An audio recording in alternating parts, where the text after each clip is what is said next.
Thank you for coming to Compass Starlight. This is going to be a midweek check-in. This is the Mantegna Tarot. This is a deck of archetypes. So let's find out where can we focus our attention for the rest of the week.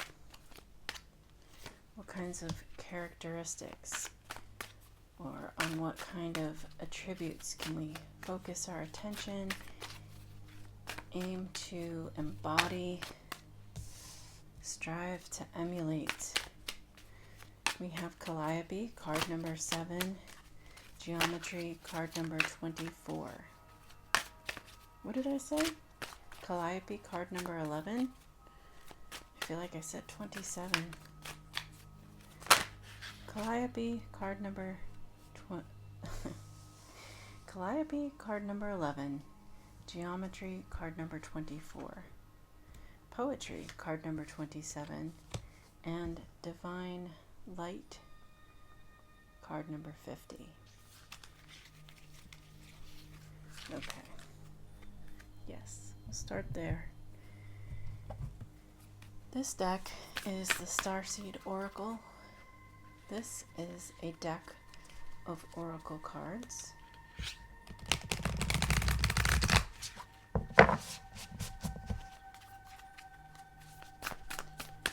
What kind of messages from the oracle? Okay, we have Weight of the World. We have the Void and Inner Earth. Weight of the World says boundaries. Let it go. It's not yours to carry. That hits home. The Void says stop, embrace winter, the cosmic womb. And Inner Earth says you'll survive this. New solutions and beginnings. And then finally for the tarot here we have the Rain Shadow Tarot.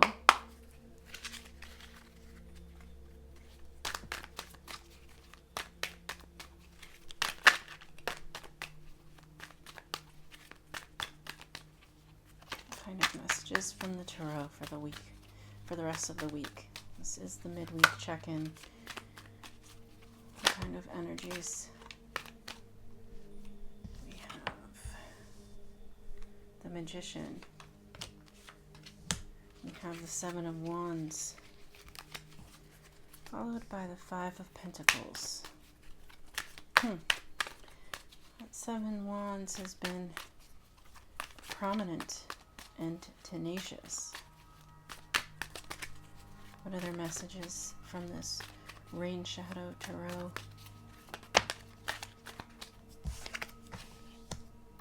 The Moon.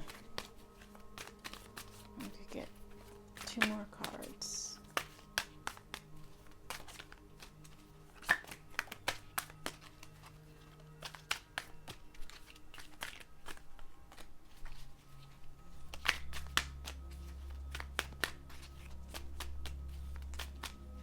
What other messages from the Moon Shadow Tarot?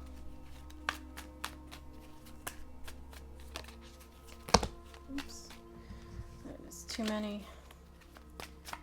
2 cards, please. 2 more cards. Oops. That one disappeared.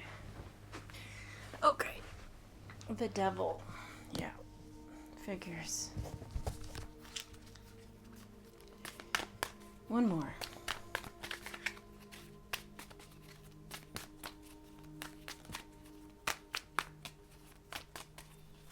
That Devil is like negative self-talk, but it is also, I see it as being associated with this Boundaries card, Weight of the World, let it go, it's not yours to carry. This is like negative self-talk. It's not yours. It's like it's something else or about someone else, and it is devil energy, that enslaving, dark shadow side. It could manifest itself as concern for others, but it's not necessarily your role to carry their weight, to carry those concerns. This is when one person or entity attempts to impose their rules, regulations, or sense of best interest on someone else when the two parties have different ideas about what is best. So, one more card, please.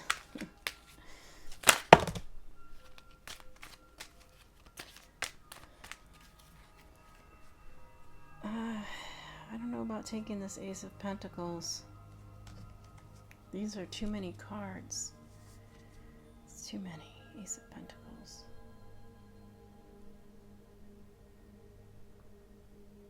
I'll keep it in mind. You get back there. Alright, one card, please. We'll see if that Ace of Pentacles pops back out. No, the High Priestess. Okay. Yeah, I think that makes sense. What is the message here? Calliope, card number 11 from my archetype deck. This is the archetype for psychology. Understand the origin of your sadness. Understand the origin of your sadness. Now, and this has to do with internalizing. Understand the cause of your sadness. This is a weight, yes, but it's really not yours to carry. Keep coming back to that. It's not yours to carry. It's that devil on your shoulder. Or perhaps it's the devil on someone else's shoulder. Don't listen to it. Don't let it interfere with the path that you're walking. And that may entail standing up for your boundaries. We have geometry. Geometry is the archetype for strategy. Always weigh carefully the forces at play. And poetry, card number 27, is the archetype for purification. Reveal emotions in private. Geometry. Strategy. Always weigh carefully the forces at play.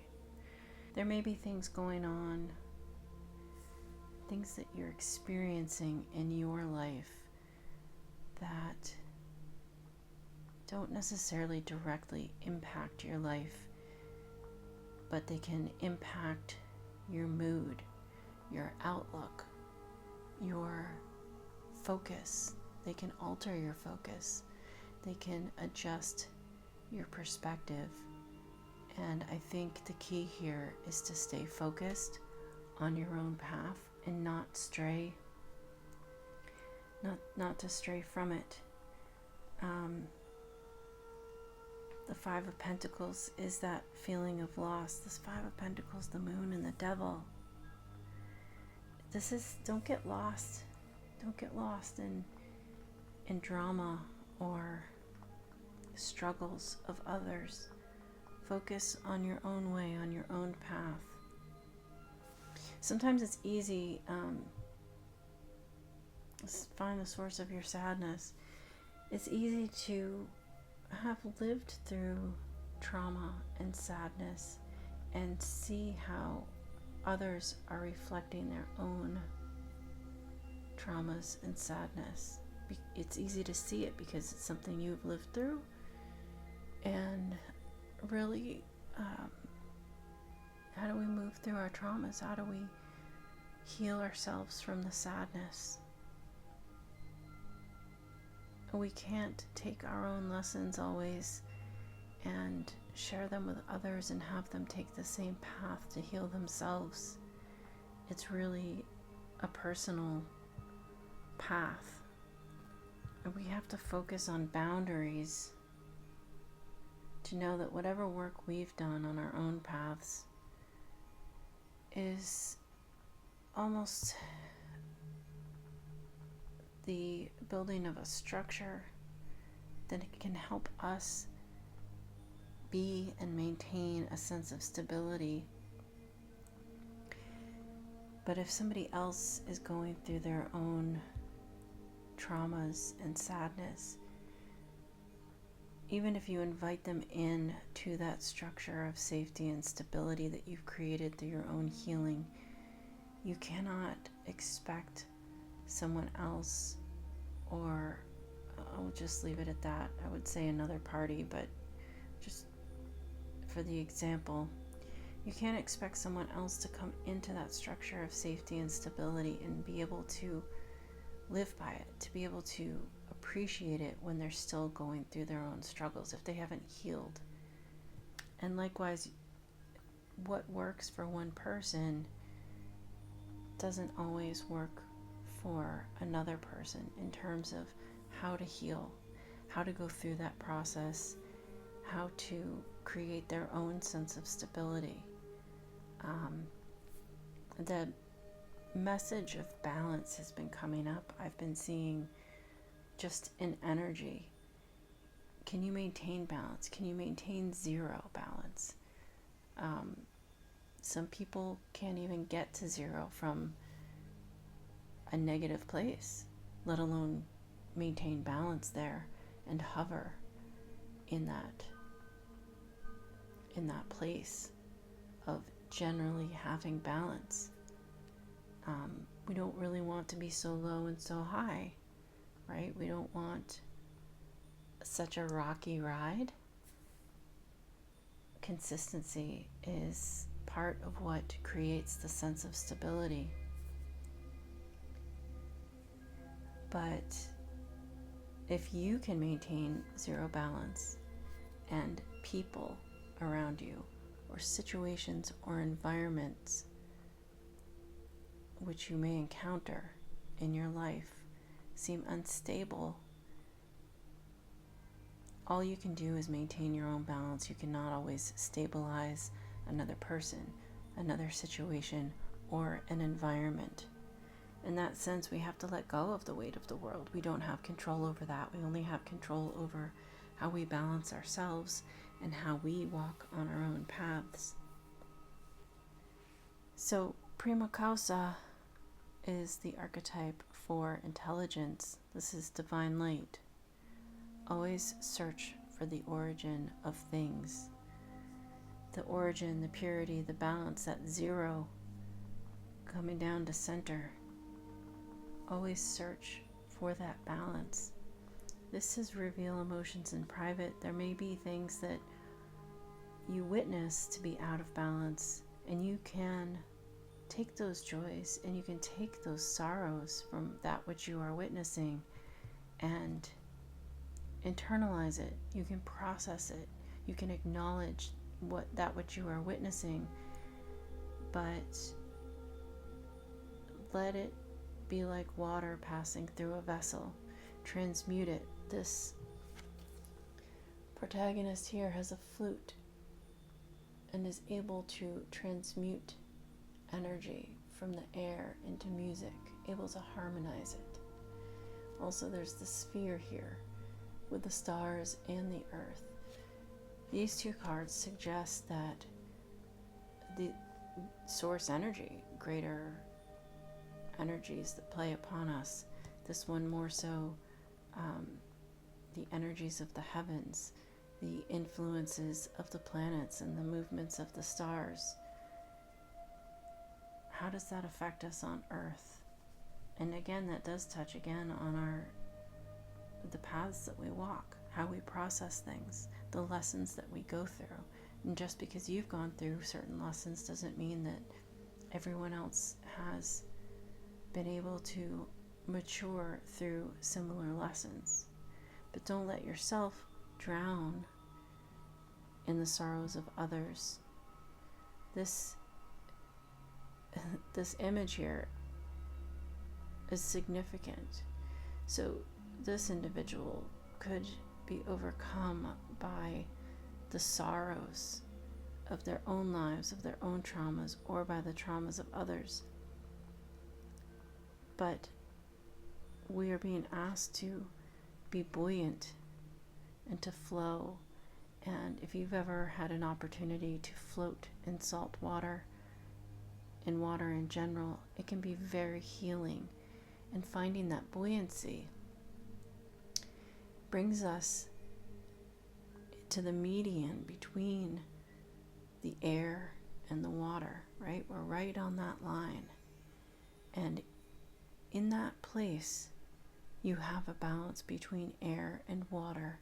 In that place, you have the balance between thought and intellect, as well as the emotions below. So it's about finding that balance between logic and emotion.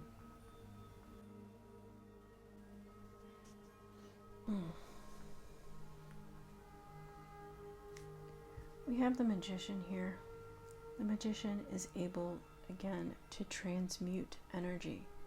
The magician has all the tools that he needs to make a way for himself in the world, to create the reality that he chooses. Here we have the Seven of Wands, maintaining boundaries. We have the Five of Pentacles, being left out in the cold. There's a picture of a donkey here, an ass. Perhaps that suggests that we can be stubborn and refuse to return to the structures of society, such as the church or any kind of institution, institutionalized thought, institutionalized rules and regulations. We stand outside that, but it can also be an indication of loss.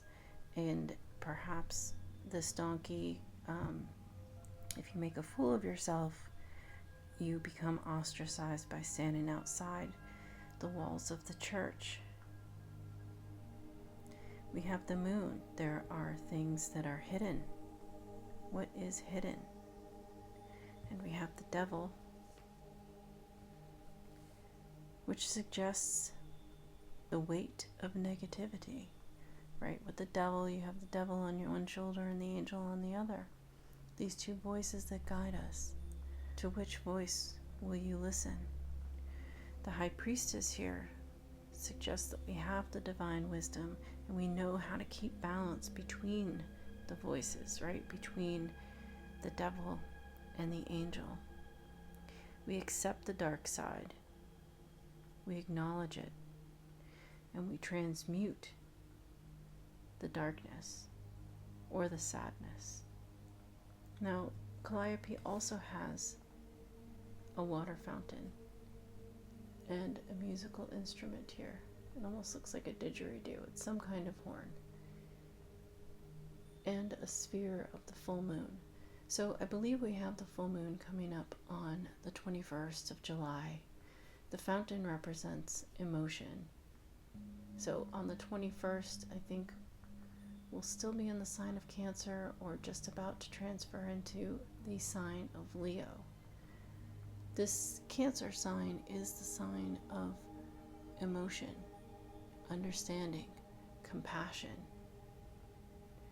And this protagonist here is able to transmute the energy, that which is hidden under the moon, through emotion. This is understanding the origin of your sadness and transmuting the pain of those emotions into something more beautiful, something harmonic.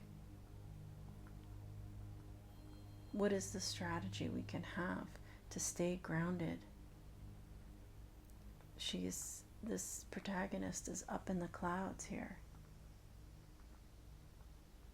Perhaps it is our duty to trust our intuition, trust the divine plan, and yet still focus and maintain traction in a grounded way, not to be left with our mind in the sky, our thoughts in the clouds.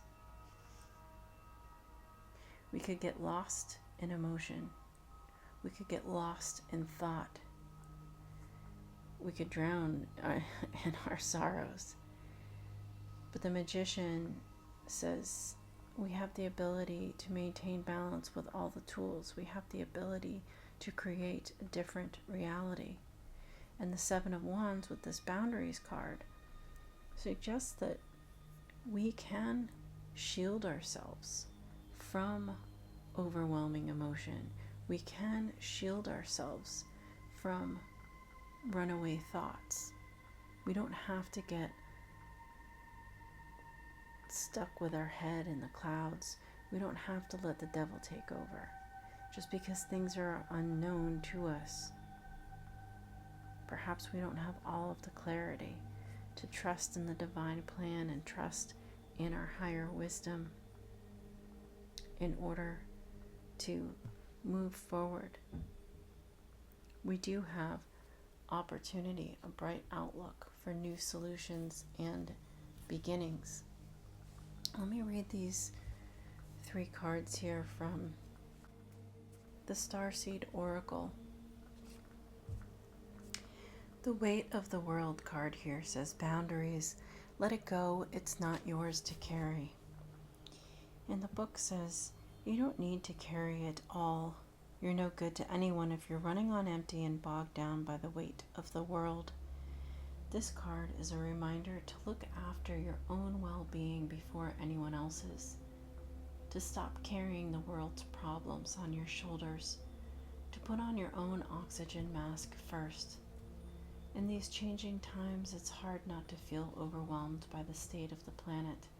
However, you can't take on its problems from a place of energetic depletion. This card is thanking you for caring so much. You want to build a better world and ease the road for others, and that's incredible. But the way you've been doing so is likely unsustainable. This isn't to say you should switch off the world's problems and become unconscious. Rather, it's a call to establish clear boundaries so you're not constantly taken out energetically. The planet needs you to be healthy, both physically and emotionally. So instead of digesting the news or reaching for your phone as soon as you wake up, show up first to a nourishing practice such as meditation, soul inquiry, deep breathing, or exercising in nature. Once you're in a state of grace and your inner well is full, you can face the day, the state of the world, and care for others. And at the day's end, take an energetic shower by emptying out anything that's not yours to carry. You can pick it up again the next morning if you so choose, but give yourself time and space to rejuvenate and rest. What are you carrying that isn't even yours? So just to go back on this, once you're in a state of grace and your inner well is full, you can face the day, the state of the world, and care for others. These 2 cards do suggest having an inner well. When this inner well is full, she pours the water from the pitcher out into the earthly plane, purification, reveal emotions in private, the purification of the water, keeping her water clean. This is to assess your emotional state, your emotional well-being, and to let go of any negativity that may be bogging you down. The void says, stop, embrace winter, great cosmic womb.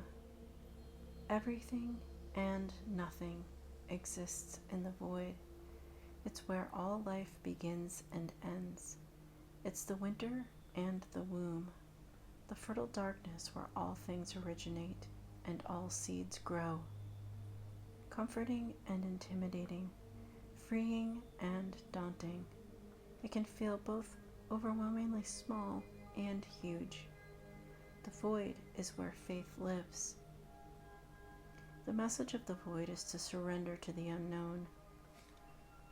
Here we have a representation of the unknown in the moon. To allow the fertile darkness of nothingness to nourish the new seeds growing within you. Regardless of whether you know what they'll one day become, you're being called to surrender to the mystery of what's next, to rest and allow the winter of your life to do the work for you, and to trust in your intuition, to hand over your control and trust that just because you can't see what's happening beneath the surface, it doesn't mean things aren't at work. The greatest weavings happen when we find a way to surrender and trust that all our life is being knitted for us, right beneath the surface, in ways known and unknowable. Which again, this trust in the divine plan. Now is the time to cultivate faith and allow deep, deep rest. The void often surfaces at the end of a chapter or life phase, when we're called to let go of all that we know and identify with. When you're in the void, it can feel scary, as if you should be doing something. However, when this card appears, it's a sure sign that the most productive thing to do is relinquish control and surrender to the changing mystery of your life. How are you being called to surrender to the unknown mystery of your life? We're being called to trust in the divine plan. Relinquish control. The devil is a card of control. It is generally control coming from a place of fear and negativity. Do not let fear overwhelm you. Trust in your higher wisdom, your higher understanding, your higher knowing. Trust your intuition. Trust in the divine plan. There is something at play here that is beyond our sight, beyond our control, and it may be hidden under the moon. It may come to illumination at some point when we see that sun again, or perhaps with the elements of the magician, the tools of the magician, we can bring it to light. We can create something from nothing. Perhaps we'll see something with the full moon energy as it comes in. The last card here is Inner Earth. Inner Earth says, you'll survive this. New solutions and beginnings. Inner Earth, also known as Agartha, is believed to be a hidden subterranean world within the planet itself. Many ancient cultures mention it in their stories. It's said that some of the beings of ancient lost lands, such as Lemuria, Atlantis, and Aryavata, went there. Hindu and Celtic lore mention caves and entrances to underground worlds. Tibetan Buddhism refers to the secret mystical city, Shambhala, which is thought to be located in the Himalayas. Many have searched for Inner Earth in the physical world, but without success, so the mystery continues. Is it a place that exists in the physical or on another level of consciousness? There are solutions beyond what you can perceive. Surprising outcomes to your problems and situations. Resolutions that are in the best interests of all involved. If you find yourself facing an obstacle or feeling stuck and have no idea what to do, you're being reassured that there is a way out. You'll survive this and things will work out. If you're stuck in a rut, do something to shake up the energy and shift your thinking. Explore, examine your feelings, and transmute the energy. Try something you wouldn't normally do. Soon you'll see that whole new worlds of solutions are available. Things that were previously beyond your focus will present themselves. Helpful people, signs from the universe, and support in both expected and unexpected ways are on their way to you. But first, you need to do something different to shift your focus so you can receive them. Again, transmute so that you can receive. The Starseed Soul Inquiry asks, what can you do to shift your energy or your outlook? So some good recommendations are to go for a walk in nature, to go swimming, maybe to stand on a high point in the wind and let the wind wash over you, or to play outside in a rainstorm. You could soak in a bath. You could take a nap outside in the grass. There are many ways where you can shift your energy, cleanse yourself, and rejuvenate.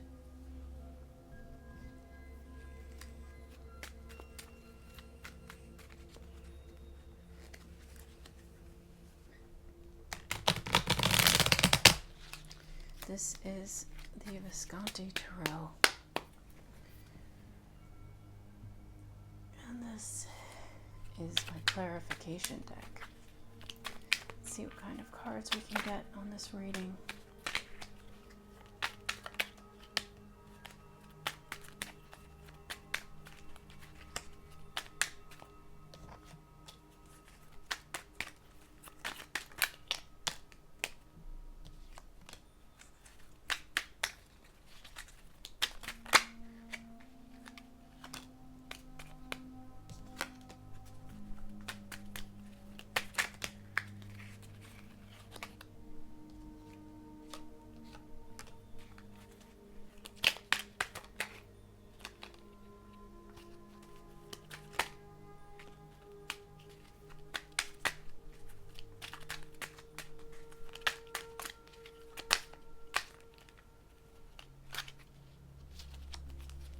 Thought there was another one that flipped.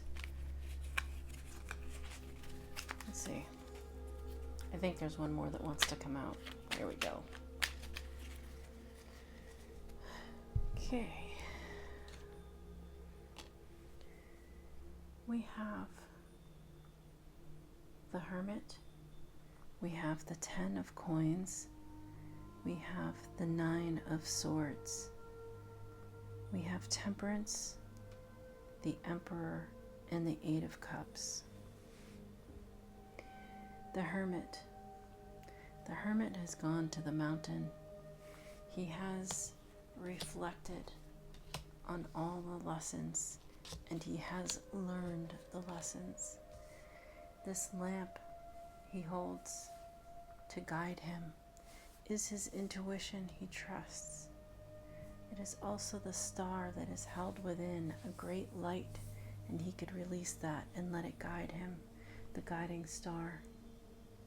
He is still in the process of healing, assimilating the value of the lessons he's learned. He has gone to the mountain to change his perspective. We have the 10 of Coins. This is auspicious, earthly stability. If you can maintain that balance and heal yourself, follow your intuition, you can achieve this material balance, this material stability. It may require using the tools of the magician. It does require balance, as indicated by this card, Temperance.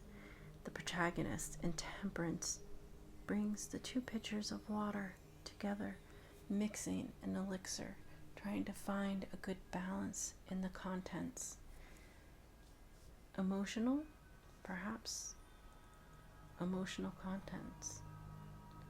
This is more than just emotional contents. This is mixing together thought and reason with emotion, as we also see in these two cards, Calliope and Poetry, the purification. The purification.